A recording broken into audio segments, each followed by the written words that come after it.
Welcome back, Dreamers, for another serving of the Dolewhip and Dreams podcast. As always, I'm your host, Maddie Limerick, and this week our guest Trystin Bailey and I take a deep dive into the heart of Africa with one of the crown jewels of Disney animation, The Lion King. The Lion King is the fifth movie in the illustrious time known as the Disney Renaissance, which I've covered in our Little Mermaid, Aladdin, Rescuers Down Under, and Tarzan episodes, so check those out for more information. The 1994 release would set in motion the largest box office returns the company had ever seen. But where did it begin? Oddly enough, on a plane in 1988 with the deep enemy of the pod, Jeffrey Katzenberg. During a flight to Europe to promote the release of Oliver & Company, don't worry dreamers, that episode's coming in season 2, Roy E. Disney, Katzenberg, and Peter Schneider would begin discussing an adventure film set in Africa focusing on death and a coming-of-age story. The idea was then developed by Vice President of Creative Affairs Charlie Fink.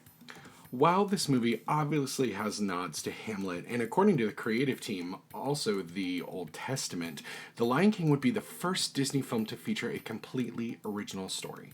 The team was cycling through many ideas for the movie, which led to many names. Also, with plot points like Scar being a baboon and leading a baboon rebellion against the lions, Rafiki being a cheetah, and Timon and Pumbaa being Simba's childhood friends, and most shockingly, Simba becoming a lazy, slovenly, horrible character due to the manipulation of Scar. I'm honestly really glad that this was not the movie we ultimately got.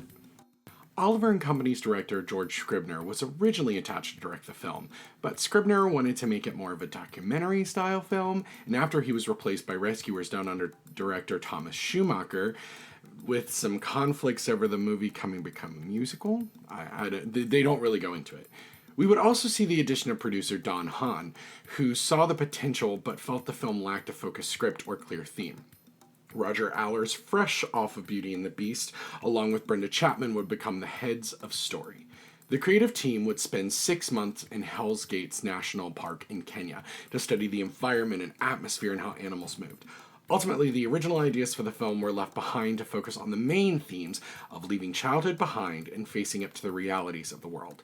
This would lead to Kurt Wise and Gary Trousdale joining Chapman, Allers, Minkoff, and Hahn to rewrite the story over a period of just 2 weeks. This was the point when Scar and Mufasa became brothers, and we found the iconic film title, The Lion King. In 1992, just 2 years before its cinematic release, Irene Mecchi and Jonathan Roberts would join as screenwriters, where they helped fix a lot of the unresolved emotional issues in the script, as well as add the iconically comical showdown between Timon, Pumbaa, and the hyenas. But because of constant rewrites, composer Tim Rice would really continually visit the writer's room pretty much monthly to make sure that all of his lyrics still worked within the film. He pushed Disney to bring on Elton John to pen the music. Now, Elton John is credited by saying that he took inspiration from The Jungle Book, and there was a lot of conflicts between him and Katzenberg, including one that I found the most interesting, which is they were originally going to cut Can You Feel the Love Tonight from the film, and he battled with Jeffrey Katzenberg, and he actually won having it left in the film. During all of this, another larger project was in development and production at Disney that would have most of the creatives clamoring to work, leaving Lion King as the undesired project.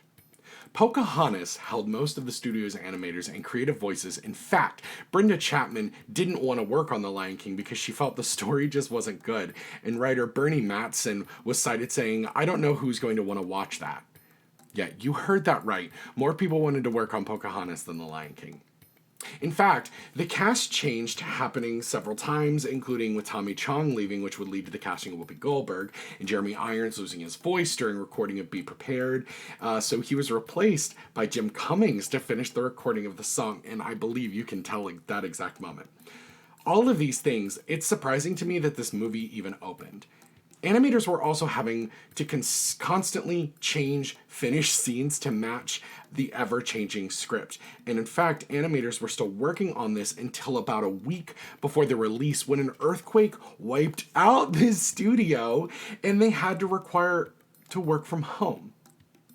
When the now iconic trailer dropped in theaters, only about a third of the movie was completed. And the movie required over 11 test screenings before it was released to be prepared for international audiences.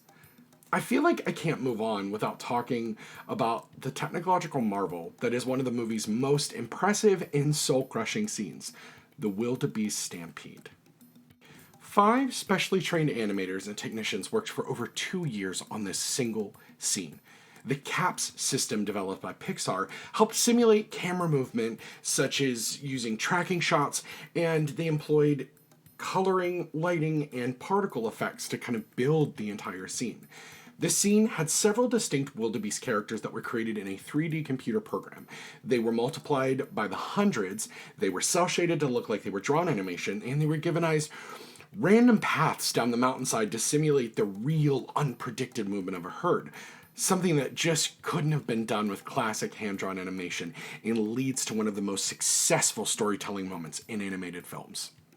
But on June 15th, 1994, the audiences at home were invited to find their place in the circle of life, and The Lion King took the world by storm.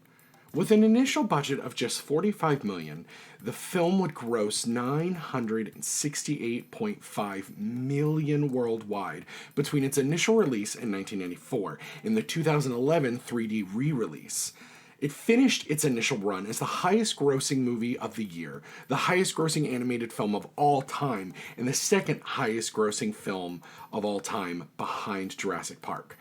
It's currently the 46th highest grossing film of all time and the 11th highest grossing animated film at the time of this recording.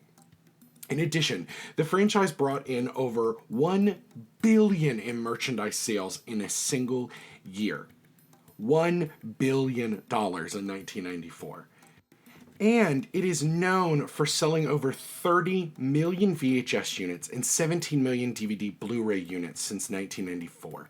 Beyond being a financial success, it was a critical and fan favorite as well, and it holds the distinction of being the only Disney film translated and released in the South African language of Zulu, which is the only African language that has ever been used by Disney.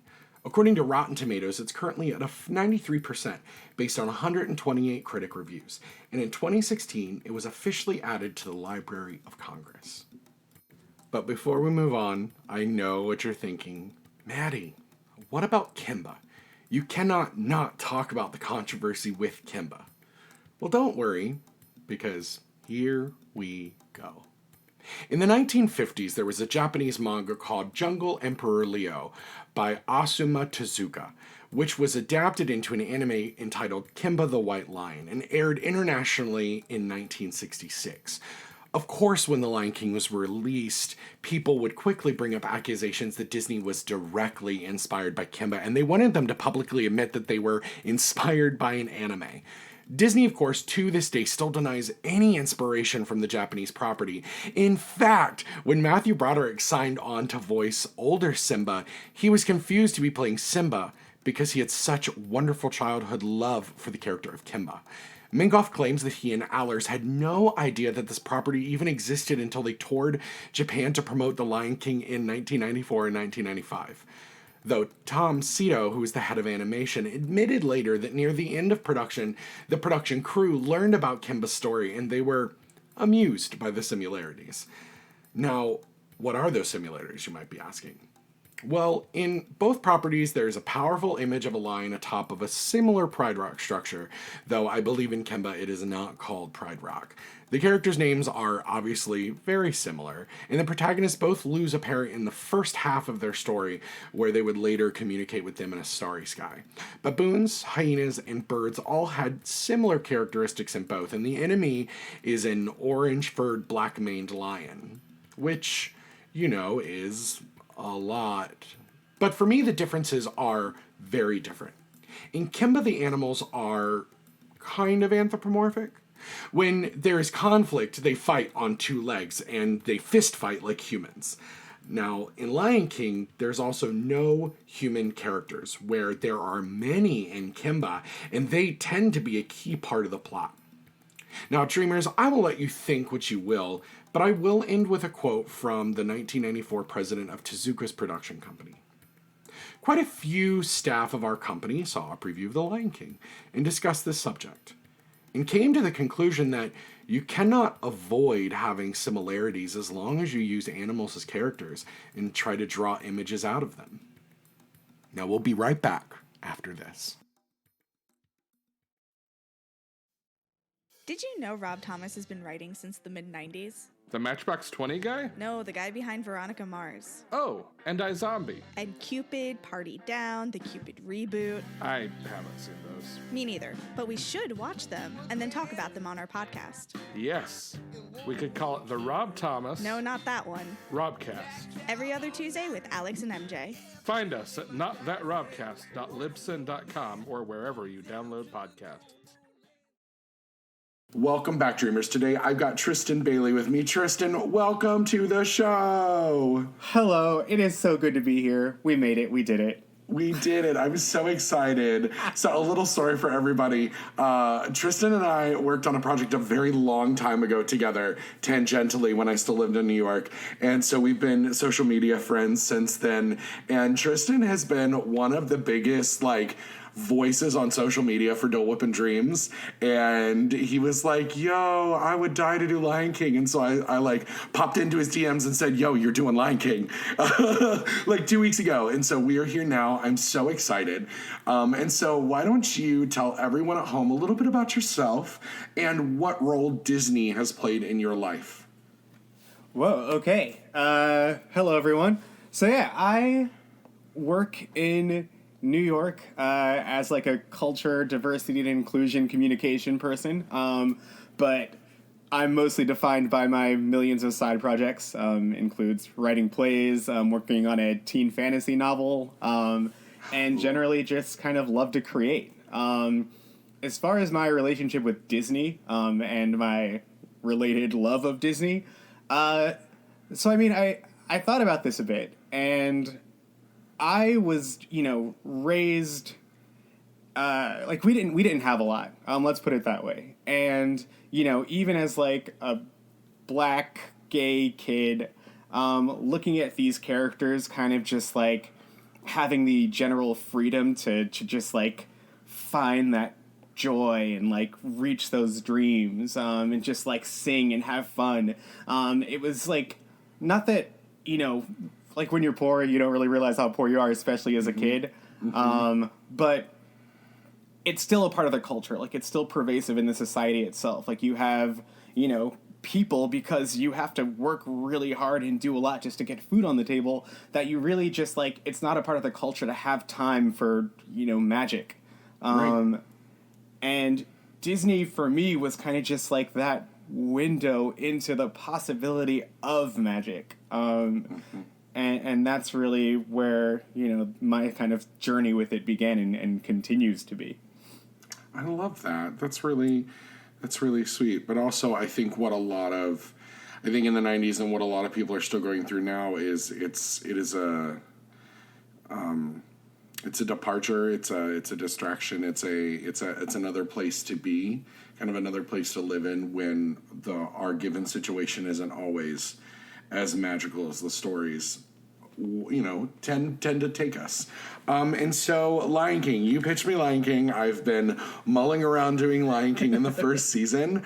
I think we're about the same age. And so Lion King was huge. I remember going to see it in theaters. I remember going, whoa, this is really cool. Just the visuals and the finely crafted trailer. It's significantly the first movie trailer I remember, that lives in my brain to this day. So what is your background with the Lion King, and tell us a little bit about why you threw this on the table for us.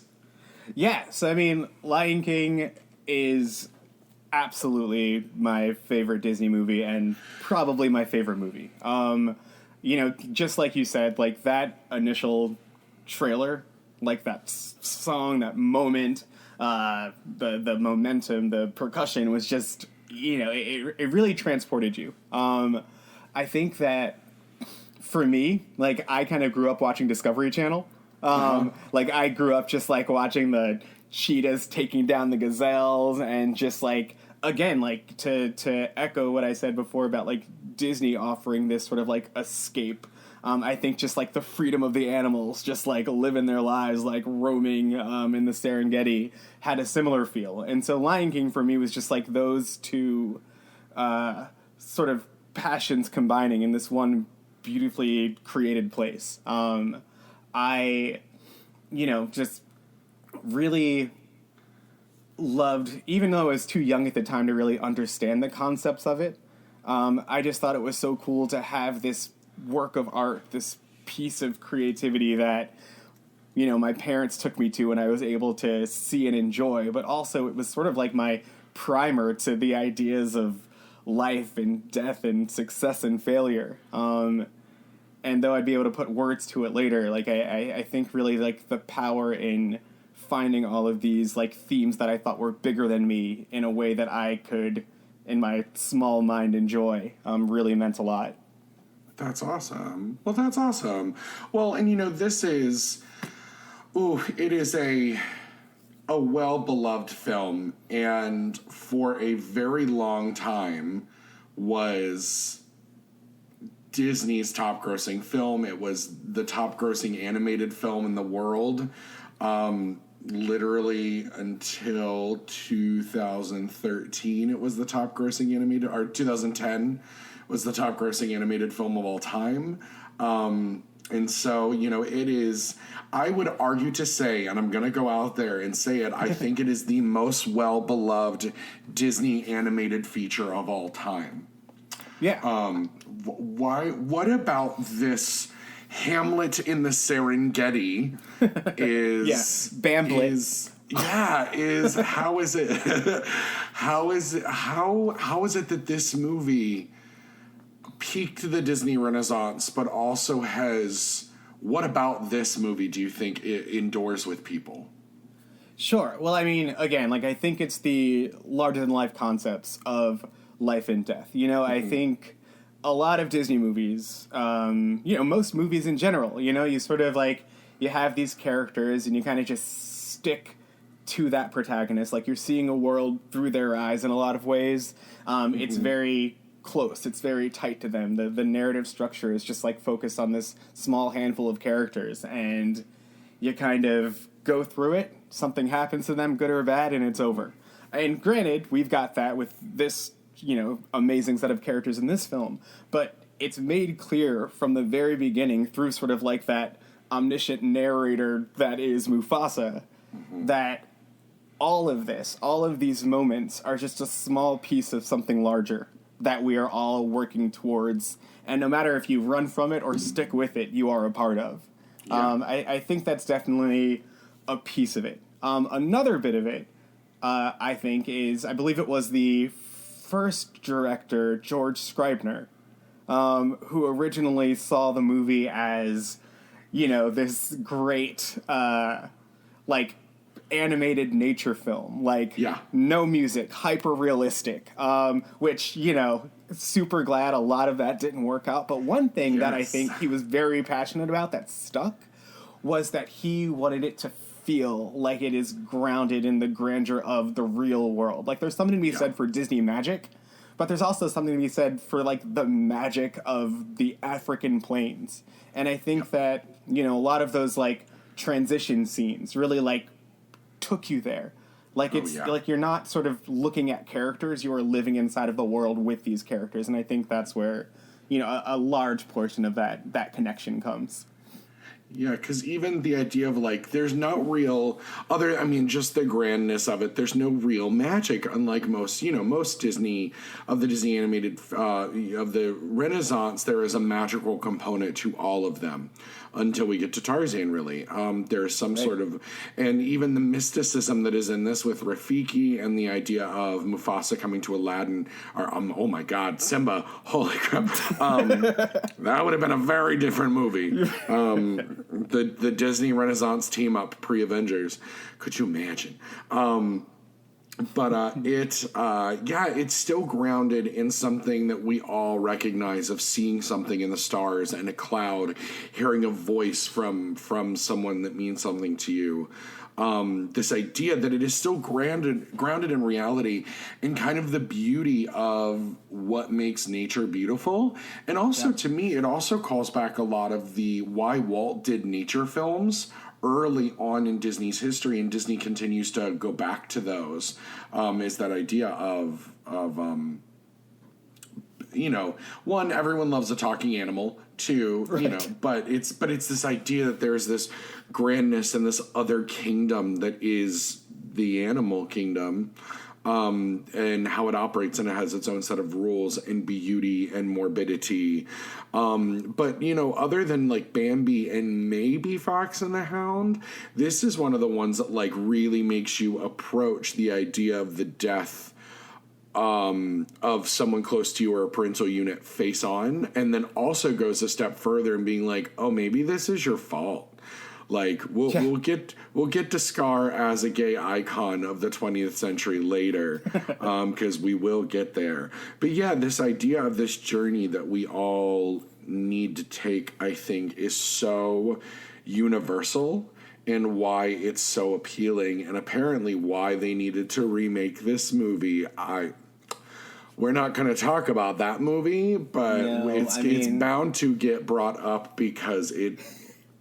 Yeah, you can't see me at home, but I'm like gay neck wagging right now in the camera because I have a lot of feelings as someone that just finally watched it recently. But this one is where we're talking about the original, and again, it's beautiful, and it's one of those that, like, while it was still hand drawn, they used a lot of computer animation for some of the larger scenes, and like the wildebeest stampede specifically, and you just could not have gotten that before. But there's just so much. The score is right, the animation is right, the story is right.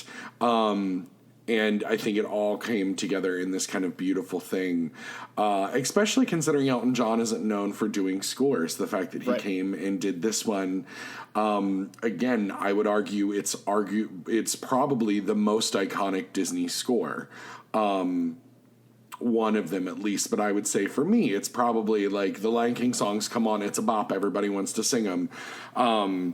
And there's a reason they made it a musical. Like which is its own beautiful, beautiful being, in how I guess we have always told stories, and this is at its base one of beautiful old ways of telling stories. Is how we told this story. Yeah, definitely. And we've gotten several spin-offs. It's one that it has never left the lexicon. It has never left the Disney pantheon like nothing. You can watch the musical every day on Broadway. You can watch it across the world. You can go see Festival Lion King at Walt Disney World. There's a Lion King show at Disneyland. There's a Lion King show at Disneyland Paris. Like Disney, I think everything that led up to The Lion King was necessary for The Lion King to succeed, especially knowing that it started production during Oliver and Company. As early back as 88, which most Disney movies do. It takes a while to get them off the ground.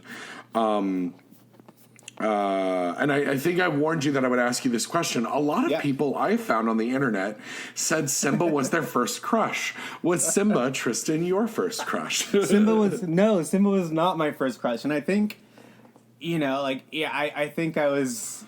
Yeah, I mean, I was still pretty young, but I think I was old enough even for Aladdin to like crush on Aladdin a little bit. But like something about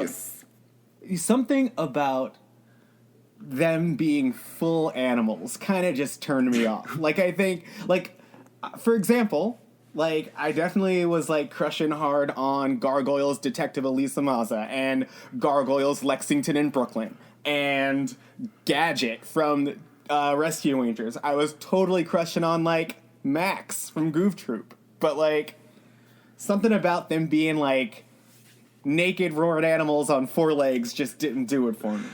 Yeah, I agree. I mean, I always go back to like that. I want to marry Robin Hood when I was a small child and didn't realize, but I do blame Lion King for several generations of furries that would come after.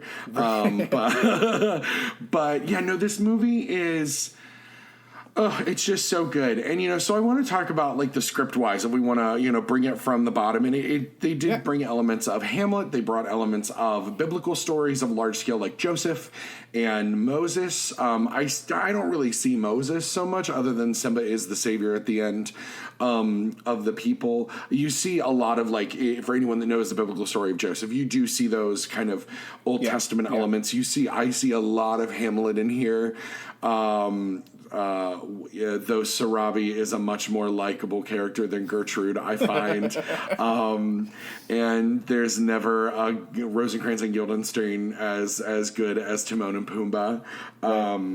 But yeah, what normally with a Disney movie, there are moments where I go, ooh, this script element doesn't work for me, or this script element doesn't work for me. But this is a rare example where everything feels fine-tuned and feels like it has a purpose. I was rewatching this probably 2 times since we talked about it, and I always think I find a moment where I go, this storytelling moment doesn't work, or that storytelling moment doesn't work. But honestly, I'm not sure I found one in Lion King. What's your opinion on that? Yeah, no, I would agree. I'm gonna say this and then leave this here, but this is a quick remark to something you said before. I think script-wise, I think it's super tight. I love it. I think that let's call them the big 4 of the Renaissance. I think that Lion King, and this is my favorite movie of all time. I actually think Lion King has the worst of the music of the 4. Really? Yeah. Okay. I really, really do. And I love the music, obviously. I just think that there's like this level of like heart and soul and yearning that like Ashman and others brought to these songs that just don't exist in sort of like this, I don't want to say vague, but in some ways like the songs aren't as grounded as the movie in a lot of ways in The Lion King. You know to what? Me. I will give you that. I'll give you that 1,000%. Yes, and especially because you have Alan Menken and Howard Ashman until he passed, and then Tim Rice, who did work with oh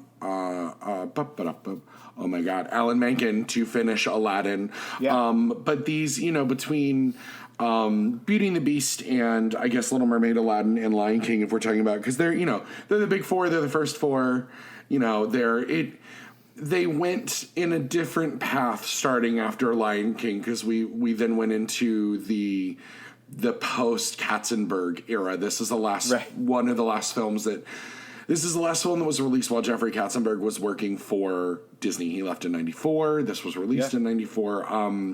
And for good or bad, he did do a lot of interesting script things that made the iconic movies. And I will agree with you there that the others have, just thinking about it, have the emotion that necessarily these don't. These still feel a little bit like pop hits. Yeah. Though I skrelted I Just Can't Wait to Be King so much as a child. And my mother had to timidly go, baby, you can't be Simba. And I go, Mom, I want to go be Simba. And she's like, baby, you can't be Simba. 1, you're too old. 2, you can't be Simba. Yeah. But sorry, you go. You're gonna keep cutting you off. No, go for it. But yeah, no, I agree with you, because there is, especially going back through now that the Aladdin on Broadway has put back in the cut songs that Ashman and Menken wrote. Yeah. There is. I mean, He Lives in You, which didn't make this score, I think is one of the most really well thought out songs that was added for the Lion King musical. But Proud of Your Boy, things like that, even Belle's music and Part of Your World, they have a wanting that seems a little deeper than Simba's. Now, it is also that idea. Simba's a brat. Simba's the little brat. Simba's the worst. Because he's a prince. He is the favorited of the babies, because there are lots of the babies. And that's something I didn't get as a child when I went, there are all of these lady lions around, but only Mufasa and Simba. But why does Simba have to be king? And I went, oh, it's because Sarabi is the favorite. Yep. And then I went, wait, literally, I was a teenager before I went, does that make Simba and Nala siblings? Technically, yes, it does, because it's the animal kingdom. But yeah, no, I will agree with you there of, that this, while I still hold out that it might be the most iconic of the scores for people, that I'm not sure it has the least depth of the scores as they present in their movies.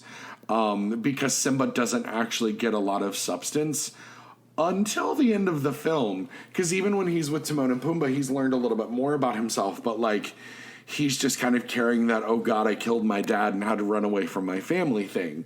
So but that is also his journey. It's the same with Hamlet's journey.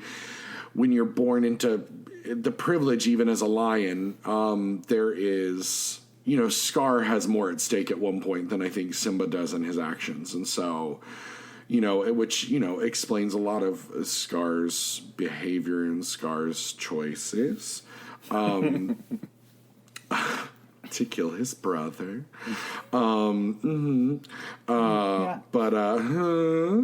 it's one of those things that I will agree with you 1,000% that I don't listen to the Lion King soundtrack to like cry in my car, but I will listen to the Little Mermaid and Aladdin soundtracks to cry in my car. Yeah. 1,000%. Most definitely. So you mentioned He Lives in You, which is, I agree. Like, that is a special piece of song. So one thing that I was obsessed with. So the Lion King soundtrack, the original Lion King soundtrack, was definitely the first soundtrack I had bought. I bought it years later with Space Jam. So I bought them together. Oh, wow. I mean, those are two iconic movies from the same time. So yeah. So what I love and what I still listen to this day is 1995's Rhythm of the Pride Lands, which included all of the runoff songs from Alan Menken and Lebo M, which included, I believe that album opened with He Lives in You. Yes. And included, like, very, like, African narration and lyrics to some of the, classic instrumental bits from the film. Which then I think, lent itself very well to the musical and other things, but I am obsessed with that album, and everything I have to say about the original soundtrack, I take away and give nothing but love to Rhythm of the Pride Lands. I love that. I think I have a copy of Rhythm of the Pride Lands somewhere. Somewhere I think I have it somewhere. Just funny story. You said Space Jam. It did come out within 2 years of this, but there's a theater that is tonight and tomorrow night in my area showing Space Jam. Yes. Shout out to Ocala being about 20 years behind. But yeah, no, it's, well, and then they would go like Shadowland is such a beautiful song that was added for the musical. Yeah. Which again, I believe also might have been on that Shadows of the Pride Land. Or Rhythm of the Pride Land. Yeah, a version of it was. Yep. Yes. Yeah. And Shadowland and Endless Night are just like, they just give me everything I need. They're so good, which is why a lot of times I'll put on the Lion King Broadway soundtrack. Yeah. And not the movie soundtrack. Because that Broadway musical takes what they did in the movie and it amps it up to 1,000. Because like there is nothing like sitting in a theater watching Circles of Life for the first time when the elephant comes down the aisle right next to you, and it is huge. And again, it makes sense that they then took and made it a musical and returned it to theater because its story at its base had theater roots. And so, which I think was one of my issues with the new version was when they decided to expand the story a little and like pump a little bit of like Me Too contemporary life into it, which is important that we are living in that time. And as cool as it was to have Shenzi and Nala take a bigger role, did we have to have Beyonce? Is my question. And I love Queen Bee, but she's not an actress. She's not a strong actress, which took for me a lot of that out of it. And I did really want to hear her sing Shadowland, but I get, whatever, didn't cut it to get that Oscar song. Yeah, that other song. Yeah. That other song that didn't get an Oscar nomination. Yeah, how about that? And this is one of those that like Timon and Pumbaa, there has been 2 TV series, there has been the 2 sequel movies. Like this continues to live on and continue to tell the story of Simba. But is there anything, I guess, come back to it plot wise that you would like to see different, that you would like to tweak, or we think it should change for today, I guess? Not even change for today, but just when you're looking at it from a story aspect. Yeah, I mean, I'm gonna say no. I mean, obviously there are the problematic bits, with, queer coding Scar and the, like that view of the dirty outsider minorities and the hyenas and like all that stuff we know. But I would say just from like a narrative aspect, I don't have much to say negatively about this movie. I think when I do think about this film, like one kind of moment, which it's definitely my favorite moment of the film, which really just like embodies how well they've done with just like mood and feeling and timing, is like those few minutes that begins with Zazu take Nala home. And ends with the kings are looking down on us. Yeah. Like, I think that moment just has anger, sadness, passion, like the love of a father. And it's like an emotional nugget of what this movie is all about. Yeah. So I really don't have too much negative to say plot-wise. Plot-wise, yeah. So let's talk about that. So let's talk about Scar, because like I last year visited Disneyland for the first time when we were watching the California Adventure nighttime show, which is called World of Color, and they project on water fountains. And Right. Scar came up, and I just went, "Yas, gay icon, yas!" And the person that was standing in front of me was considers themselves queer, and turned around, and they went, "What, really?" I was like, "Girl, think about it." And they went, "Yeah," and I went, "Mm-hmm." And it's one of those that like. We talk about this in my Little Mermaid episode a little bit, of how I look back now and I go, I don't particularly mind that these characters were coded in this way, not because I felt they came from a malicious place, especially when dealing with like Ursula or Scar. Yeah. I'm not sure it's malicious. Jafar, I think we could have that conversation, which we just had on our Aladdin episode. If you haven't listened to it, go back, download it now. I did. And but I think it's one of those that like Jeremy Irons made so many amazing choices as Scar, and I think the coding is only there. One, I think if he doesn't have the British accent, some of that coding gets lifted away, because True. I think some of it comes from Jeremy Irons is a very almost RP to his natural voice anyway. He has a heightened dialect in his speaking style, so I think a lot of that elevated style of Scar, but I just relate. You said that for years you had the t-shirt that says "I'm surrounded by idiots." I did. And it's every once in a while I'll think that in my gayest internal monologue voice. But I think there's something. Scar to me is the most relatable character of the whole movie. Maybe hot take for a lot of people, because he's the one down. who Scar, from the story we know, and this is based on an original. This is based on a story, I believe. If there, it does take a lot of things from an anime called Kiba, the White Lion. Oh yes. That's the question of does Disney steal everything kind of deal. But I believe there are some stories that are similar to this, and something which is why like Scar's name is actually like Swahili for garbage or trash, and Scar is just his nickname. But yeah, Mufasa's, while being a loving father, is kind of a piece of shit for how he treats his brother. Now, like, while I get that that's also the structure of a pride of lions, there are not typically multiple males in a pride. Feel free to correct me on social media, reach out to us on email if I'm wrong. My lion information is probably a little outdated. But so like I get why Scar lives on the periphery, but also you can just tell there's so much in his life that he's always been told that he's lesser. Yeah. Because Mufasa was the larger brother, stronger brother, firstborn brother.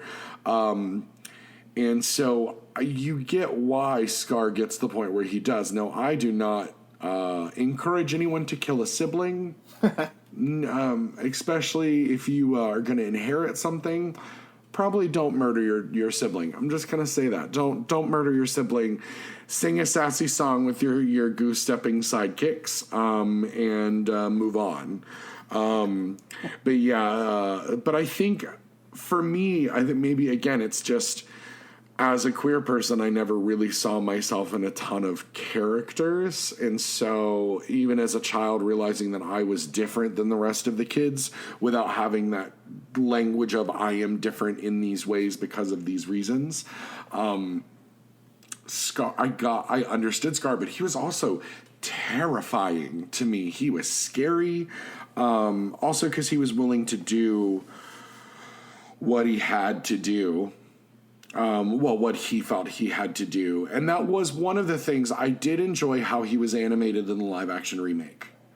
Because when they looked more like the real lions, where Scar always was a little lithe and a little smaller than Mufasa, which led to that kind of queer coding, they made him look sinewy and thin because he's eating rats. And so then I went, oh yeah, he literally gets nothing because he has no one to hunt with. He has no one, which is why it would make sense that he befriends hyenas. Yeah.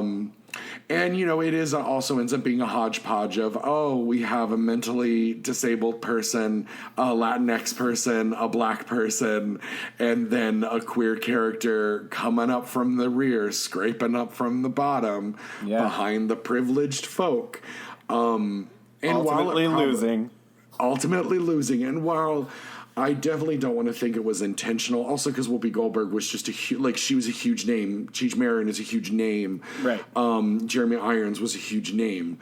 And he had done other things from Disney before that. But it's one of those when they all happen to fall that way in multiple movies in a row, you go, I feel like we have a pattern here that we should probably address. But I despite the queer coding, because again, watching the new movie with Chital Adawal as Scar, there was something even more malevolent, but not as interesting about him having the pure darkness of Scar versus having some of those foppish tendencies, which still made him likable. Yeah. He was just scary this second time around, and you peg him as the villain from the beginning, even though. The odd thing they do in both of them is he doesn't hate Simba, but Simba is a product of the person that he hates, and Simba is the only thing in between him and the crown, even though he probably could have gone without killing Simba. It still made Simba convinced that, Mufasa died trying to help him, and then it's 18 years before Simba takes the throne and could have easily been killed accidentally in any of those times if he started asking too many questions. I'm sympathizing far too easily with Scar and thinking how he could have still taken the throne without driving his net. But, he could have easily killed Simba, and he didn't at any point until Simba came back as a threat. Right.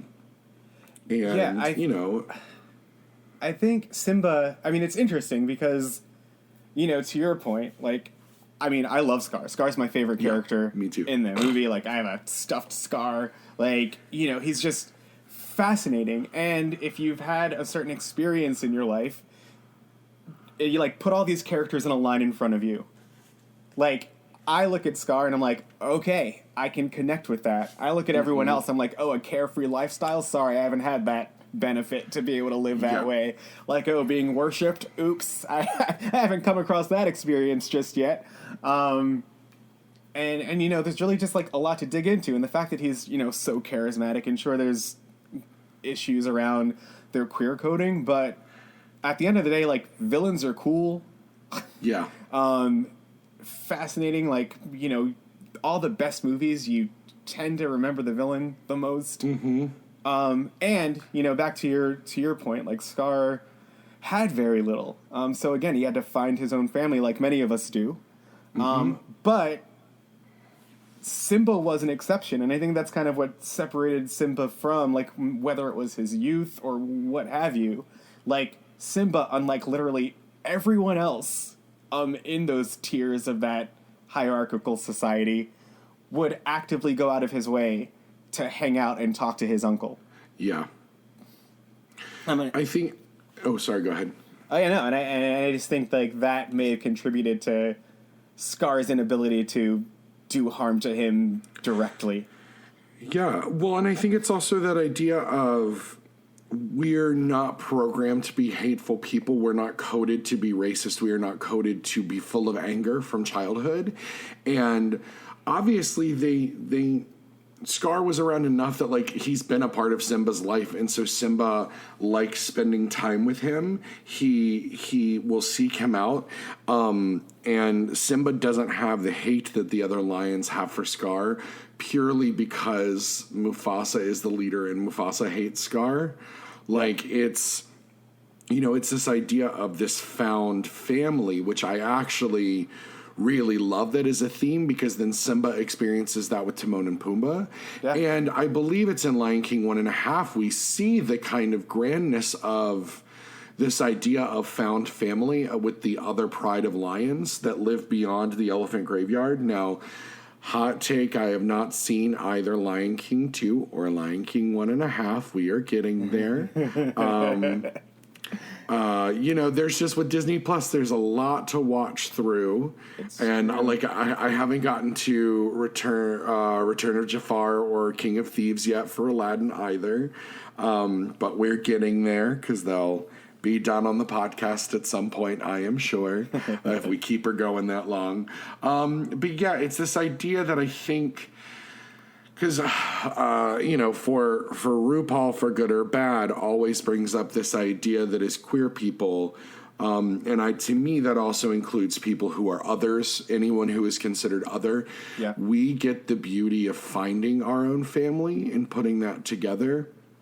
And that can sometimes be stronger than any blood bond, which, I think is part of why Simba was able to come back and be stronger, because he had actually learned love in non-conditional ways, but like having to eat bugs and and do all the, and live with people who were not. It's what we would then see them kind of talk about more in Zootopia, this idea that he's a predator living among the prey. Right. And he's, they even say it with like Nala. They're like, oh, you're not one of them. She's one of them.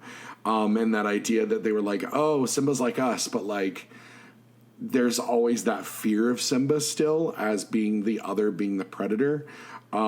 Because, every one of those beings have been run down by a lion or a hyena or something in their past in order to be afraid of Simba as a lion and then Nala as a lion when they show up. Going back, I think the only thing I would have liked to see a little more of is Rafiki, because I always forget of how little Rafiki is in the movie. Because you would think that, granted, whatever mysticism Rafiki has, like, you would think that they would have known that Simba was still, I don't know. That's me digging way too deep into that story, I guess, and then putting some magical realism on it.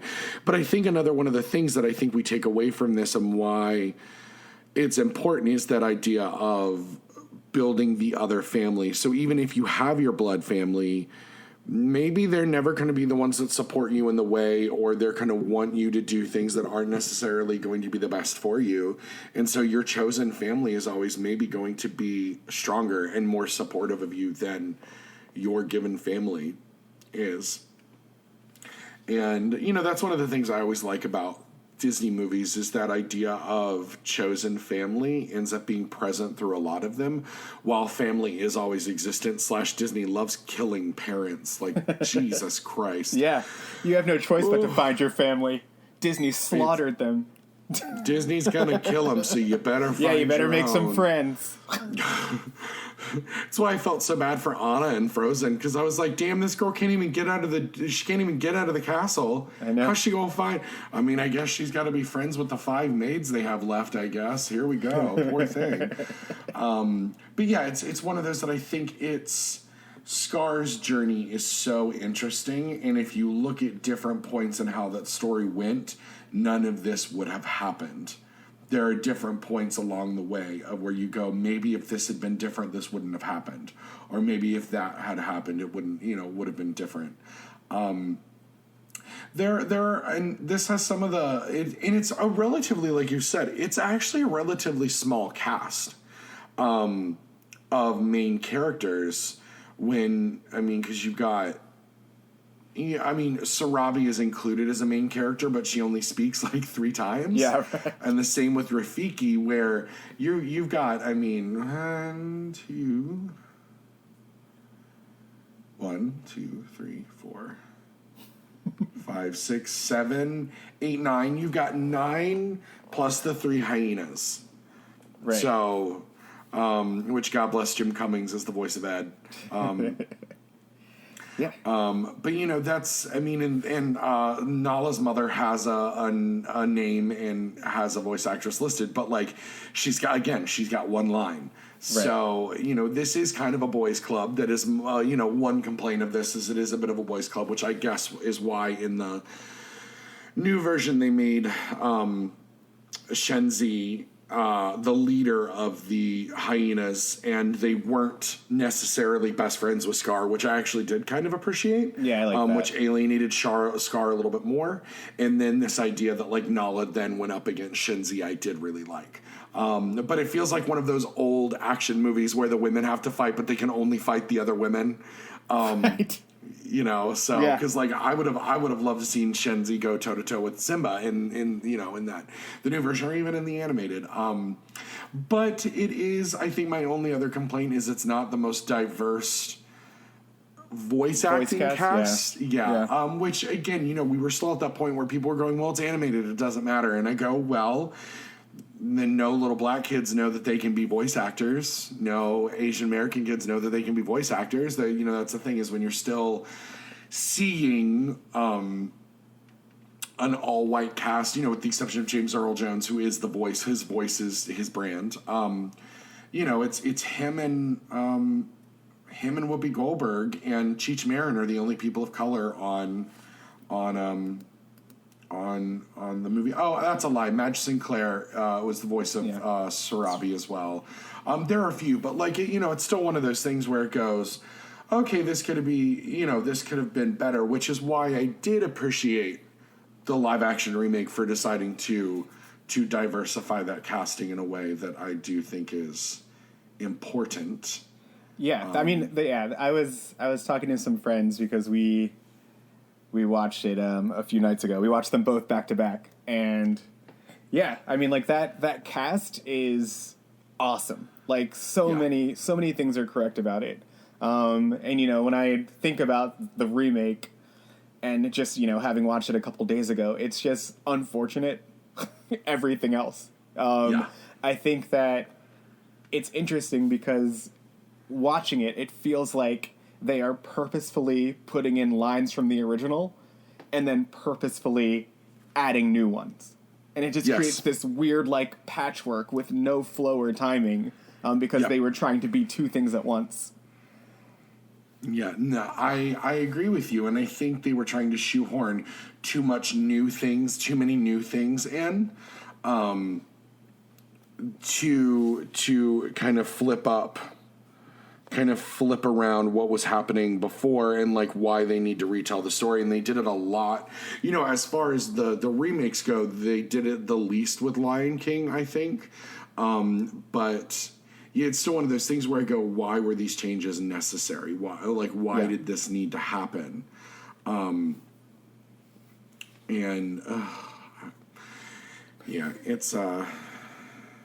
It's a lot. It's so much. But it's lived on, and I feel like this is one of those Disney movies that no matter what happens to the company is going to live on forever. Oh, yeah. Just forever. Because every time there's an anniversary, it gets a new home video release. You know, it is always present in the parks. It will forever exist. Though I didn't realize that while they were making this, Pocahontas was being made at the same time, which, it came out a year later that I knew. But actually, they put a lot more of animating resources into Pocahontas than they did this. And they really did this with kind of a bare bones animation team, which it baffles me because they're both really beautiful in different ways. But then you watch Pocahontas and we go, was this tonally correct even in 1995? Was this really? No way. Really? And I grew up near Jamestown, and so like we were watching it. My mother was like, "We need to leave. We are leaving." And I was like, okay, all right. She's like, that is not the story. And I was like, okay, all right, Ma. Yeah, I mean, we didn't see it. Go ahead. Yeah. No, I mean, I think, another ingredient as to why Lion King is just, this, like, cultural foundation. I think the Pocahontas piece may have a lot to do with it. I think, they're working on these two movies at once. Like, they put a bunch of new guys on The Lion King. Yep. They put people who are, like, either, I'm too new to be on, like, the definite hit that Pocahontas is going to be, or I really want to work on animals. Yep. And that sort of created the situation in which Pocahontas became, like, this, like, production touched by all the, like, this is the one that was going to make it, which gave Lion King that freedom to truly be, even in the Disney Renaissance, a passion project. Yeah. Like, it was given the freedom to take these risks and become this weird thing that doesn't fit the Disney mold. No, which is so funny to think about. There's a great quote from Don Hahn, which was, The Lion King was considered a little movie because we were going to take some huge risks. The pitch of a story where a lion cub gets framed for murder by his uncle, set to music by Elton John. People were like, what? Are you kidding me? Good luck with that. But for some reason, the people who ended up on the movie were highly passionate and motivated and were what made this movie work, which I think is amazing. Yeah, I mean, you can tell, like, a lot of love went into this. And something else I just thought of, this is random, feel free to cut it, but so when I was younger, in my Disney-obsessed cloud, I drew pictures of every Disney movie, and had it taped on my wall. And I got to the Lion King one, and it was kind of just, like, smaller than the rest because I wanted to fit in more characters because I loved it so much. And a friend of my stepmom came, and she's like, Trystin, you got to fix that Lion King one. It's not as good as the other ones. And I was like, oh. And she goes, and she says this, and I'll never forget. And she's like, this is the closest thing we'll ever get to a black Disney movie. And so it has to look good.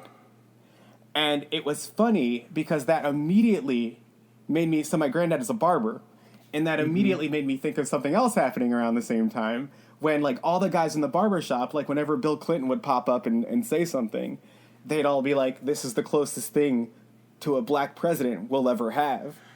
And I kind of just, like, looked at the dates of that, and I think it's so interesting because you look at 2009, and I think I'm right on this, where you've got Obama coming in hot in January, and then The Princess and the Frog later that year. Yep. And I'm just I was like, literally just going to look that up, but I'm glad you already had it up. Yeah.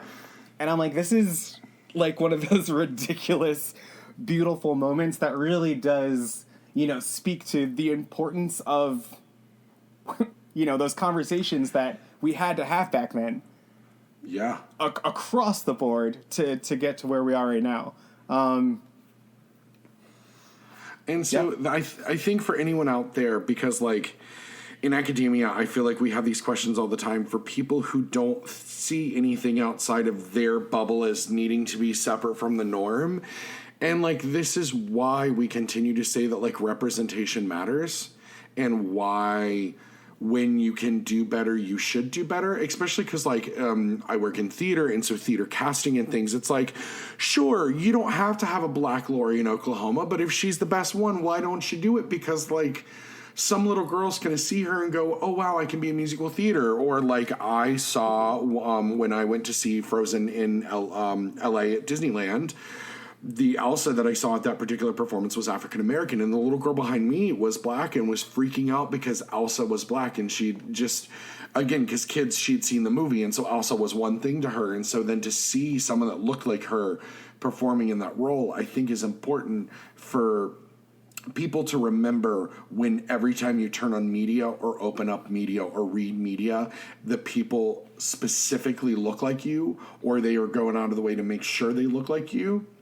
You have to remember that for every character that looks like you, for, 75% of the rest of the world, it does not look like them. It does not represent them. And I think that's so, one, it's so important now, and I'm glad that we're at a point where we can call it out, but I think it's so interesting that you you give that specific viewpoint from being a child during this, because you probably hadn't thought about that much as like a kid, but like that was that person in your life's story is so it's so interesting. And then even then, like Princess and the Frog, while good, it's still kind of the only like black Disney representation we've gotten so far for her own princess movie. And like while it's great, she's still a frog for most of the movie, and you know, she's a poor working class. There are these subtly coded things that are still what we expect to see a black character to be, that necessarily isn't, you know, a thing. Or that like while Moana is amazing, we expect to see her as this like wild Polynesian princess outside of modern life. There are these things that while they are amazing, it's the first time we're seeing them, and it's so modern that it's like, cool, we've got it now, but let's next step. That's why Black Panther was so important for so many people, I feel like, was because it was so unapologetically everything that it was. So I think it's one of those things where I think we can still keep pushing this and keep going further, and why a lot of these things are important. And I think Lin-Manuel working with Disney now is going to be a really important thing. And honestly, ultimately, Beyonce doing this, Disney's agreed to work with her and produce this kind of coalition of films that she brings to them that are created by queer women, women of color, people of color. And so it's going to continue to tell stories that they might not have thought about telling before, because when you look at the people that are running Disney, even though they're doing delightful things, there's still a lot of white people that are relatively conservative with a lot of money. So there's still going to be some disconnect in the stories that I think they want to tell. Yeah, I was watching I saw Onward yesterday, and I saw it as well. I was looking at we can plenty to say about that one. Ooh. So like the Soul trailer was at the beginning, yes. Right? And I think that's probably going to have the Princess and the Frog curse as well, where, you know, you've got like, you know, your Pixar's finally got like this black-led movie, it seems, but just based on that trailer, it seems as though we may be running into a situation in which they don't get to exist in that body for very long. Right. Yeah, they're going to kill him off real early, I think, yeah. Yeah, and turn into a little cute soul ghost. And it's funny, like, it's one of those things where you know, like, even as a person, you know, like, as a queer person, as a person of color, like, a lot of times you don't realize how important it is to see yourself until that moment that you do. Like, you know, I was kind of going through life in my 30s, like, a few years ago, just like, all right, well, the world's like this, but I know that, and I'm just going to do my best in this world that I am in. I've learned what I have to learn. Yeah. And then cut to me 30 minutes after Moonlight, just like crying on the sidewalk outside of a bar and not fully understanding why. Yeah, absolutely. Yeah, absolutely. Well, I think it's, especially as queer people still, we have had a really hard time in the stories because, like, in the 90s, trying to come out of the AIDS crisis, queer film, quote unquote, boomed as this idea of like independently made movies because it's what we needed as a community. But again, then that ended up being mostly hot, mostly white people, male, you know, specifically. And so this idea that even as queer people or as others, that we still are just now starting to see ourselves reflected on screen and in stories, and not in contrived ways that are just to have us be sassy or be, you know, the black or gay or the black gay best friend, or, you know, these things right. that where we can lead our own story in a way that I think is really important. And it shouldn't have taken till, when was it, like 2016? It shouldn't have taken till, you know, that season, and then to still have everybody go, oh, well, you know, La La Land's gonna win because, you know, a mediocre musical about boring white people should always win, you know.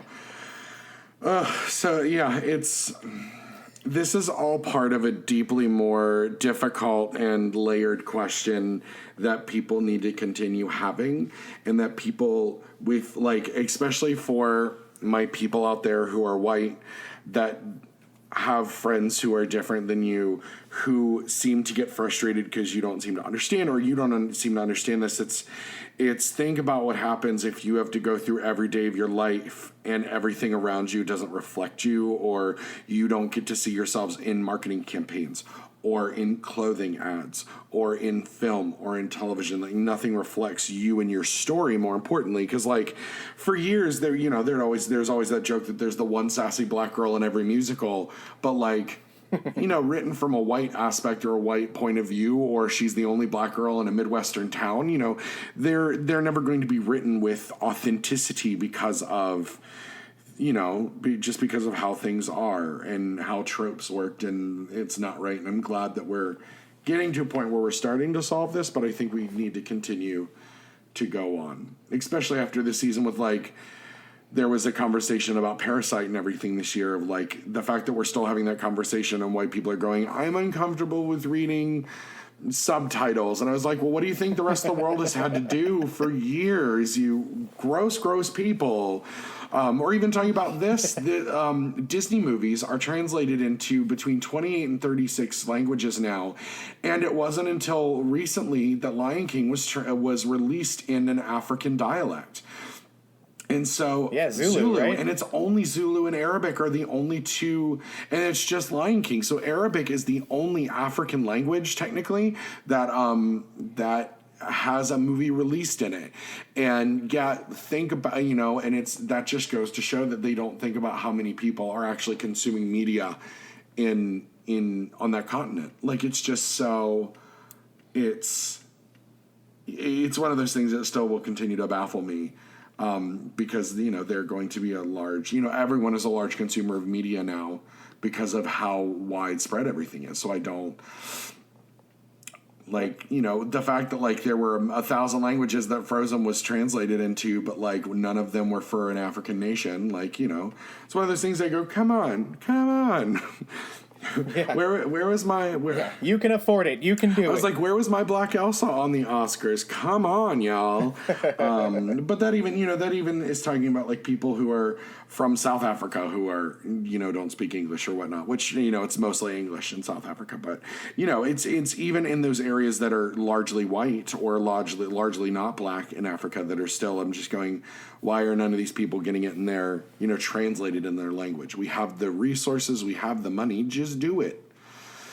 Yep. But maybe I don't know what I'm talking about. But, well, Trystin, any other thoughts with The Lion King? Anything else?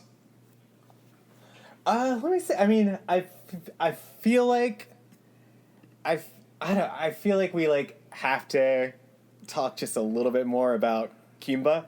Yeah. I think that, the white lion is sort of like the elephant in the Lion King room. I just think it's one of those things where it's fascinating because Tezuka, who created this character, was heavily influenced by Bambi. Yeah. Was a great lover of Disney and met Walt, I believe. And then, he dies around the same time production begins on The Lion King, which is also based on Bambi. So it's kind of like we're all part of the same, like, loving magical animal-based family. And there are some, plot-wise, it's quite different. I think the White Lion focuses on humans a lot, and obviously there are none in The Lion King. But moment to moment, visuals, there are a lot of really glaring, obvious parallels. And so I think that, I love Lion King, I always will. But, it even, like, hurts me a little bit when they're just like, this is our first completely original idea. And what's Kimba? Yeah. Never heard of it. And I think there's, like, a Matthew Broderick quote, right? Where he was like, oh, I thought that I was voicing an adult Kimba. Yep. Well, especially because in early screenshots of early presentation reels of Lion King, Simba's white. He is bright white. Yeah, which is not like a choice you randomly make. Nope. And like, when Scar originally only had one eye, which also the villain Claw in Kimba had, like, You know, there is a hornbill bird. There are hyena sidekicks. There are 3 specifically. Yeah. You know, It's all there. Yep. There's a baboon that's wise but silly. Like, it's, you know, it's just there are these who, and you know, it's just people who want they just want Disney to acknowledge, like, what they were inspired by. Like, that's all they want. Right. They just That's want them it. to thank, which, like, Disney now will have to do because, like, people are calling them out on it. Yeah. So I'm not going to... You can't hide from the internet. Nope, apparently, and I'm not going to spoil Onward for anybody, but there's that thing that's really prevalent that's a funny joke that that they apparently were not going to pay Wizards of the Coast for the use of that thing in Onward. And then Wizards of the Coast got wise, and so Pixar and Disney went, okay, I guess, can we use it, / we'll thank you, / here's some monies. And again, I'm not going to ruin that for anybody, but anybody that knows D&D, knows Wizards of the Coast, you're going to know exactly what I'm talking about because it comes up a couple times and it's very funny. It's super funny for me as a D&D player. I piddled myself a little bit, but yeah, they're just those things that I was like, come on, Disney, what's the matter? It's like when you copy your friend's homework and you get caught. You know, it's... Yeah, and I mean, they're sticking to it, and I think they always will. Yeah. Because that was the Disney Renaissance, and it must remain as clean as possible. Yep. Of course. I think, okay, so I feel like this is just something that needs to be said because I kind of love it. I love that, so Tim Rice had choices for who his, like, composer would be. Yeah. Right? And his first choice, obviously, was Alan Menken. Didn't work out. And then his third choice was Elton John, which was, you know, obviously did work out. But I'm almost 100% sure that the second choice was ABBA. And I just kind of want to slip into the alternate dimension in which ABBA was the one who worked on The Lion King. Yeah. And what that world would be like. Benny and Bjorn. Yeah, Benny and Bjorn from ABBA. Yeah. That would have been wild. It would have been like Chess the animated feature. I don't... like I don't want to live in that reality. I just want to peek into it. Oh yeah, but I want to spend a couple hours there. I got to be honest. Yeah, because that's the same world where Starlight Express is still running on Broadway. Definitely, what a world. Yeah, just different. Oh, that is wild. I did not know that. That is. Wolf, I don't. Holy crap! I do not know. Could you imagine? Ooh. Oh. I mean, I love some Euro techno trash, but yeah, that would have been such a different. Not good. Not good. Not good. Not good. Just not different good. I feel like this would have not good way. I feel like with an ABBA score, this would have flopped like The Rescuers Down Under did. I feel like this would have. Oh yeah. This would have been. Ooh. Holy crap. I don't even know what that would have, like, I can't even begin to imagine. I just imagine it sounding a lot like Chess.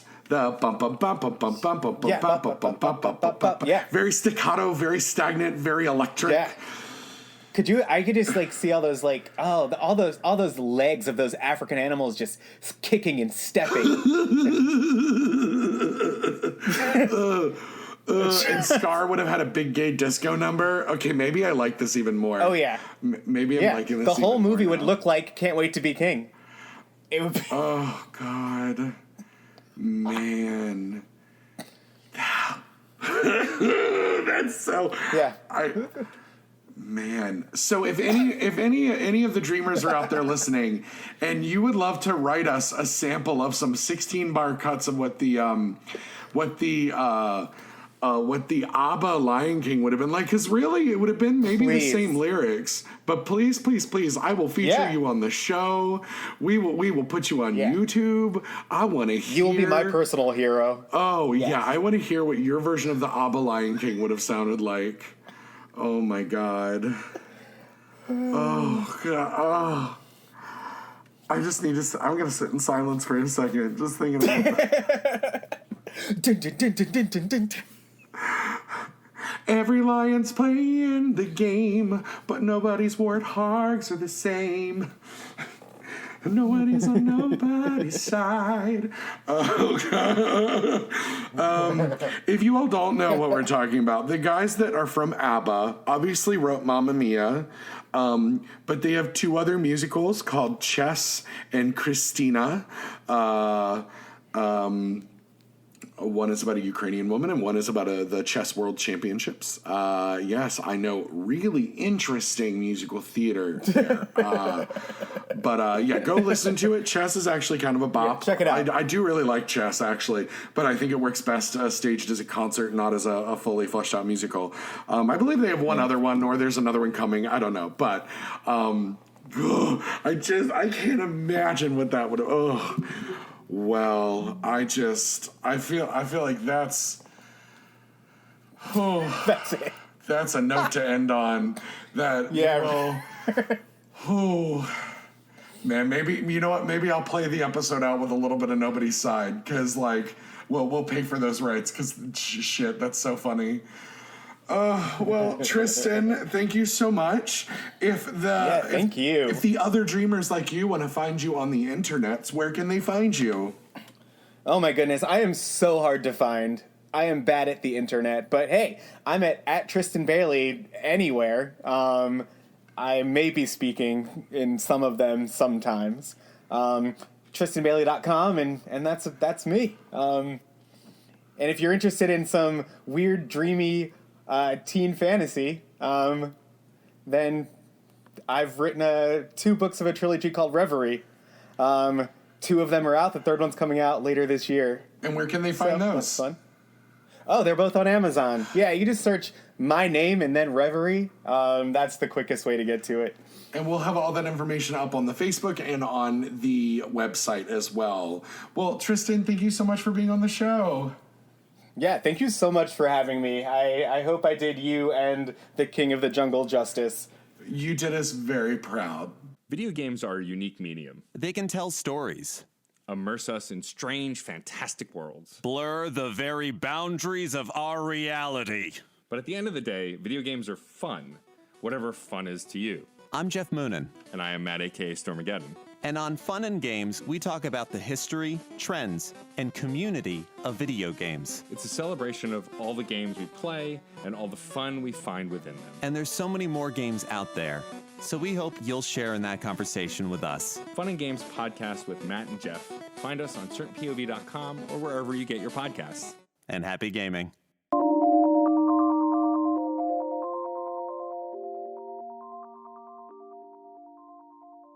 Thank you, as always, for listening to the Dolewhip and Dreams podcast. June is Pride Month, but because of COVID-19, Pride festivals and marches around the country have been canceled.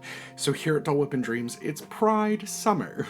On our Teespring, we have some really fun Pride items that we are selling through the end of August, and all proceeds will go to the Ali Forney Center in New York, as well as the Center for Transgender Equality. We are introducing, in collaboration with Limerick Oddities on Etsy, bag clips, an exclusive trading pin, and stickers for Dolewhip and Dreams podcast. And 100% of sales from our Dolewhip Pride bag clip will go to the Okra Project, which is a coalition helping trans people of color. The links for both of these can be found on our social media. A big thank you to Certain POV Media for having us on your network and the support of all the amazing creative people there. As always, you can find us across social media, on Facebook at Dolewhip and Dreams Podcast, on Instagram at Dolewhip and Dreams, on Twitter at Dolewhip Podcast, and even on TikTok at Maddie Lime. I want to thank Firefly, Lex, Sasha, Jared, Case, Katie, Jesse, Rob, Heather, and all our amazing patrons over at Patreon. We have some huge upcoming projects, and the Dolewhip and Dreams family is growing. We'll soon be offering a movie musical podcast, a cult or cringeworthy movie podcast, a limited run series about the Tudor wives, as well as we will be taking our deep dive into the true crime genre. So many exciting things coming, so make sure you check out our Patreon, and subscribe for only $2 or more a month. And this will get you exclusive new content early, video content of the reopening of Disney World, as well as discount codes and free merchandise exclusive for our patrons. A huge thank you to David White, our audio editor, Angela Gwynn, our research assistant, and Brett Eagleton from the Let's Rewatch podcast for the music in today's episode. Now, until next time, may your days be filled with Dolewhip and dreams.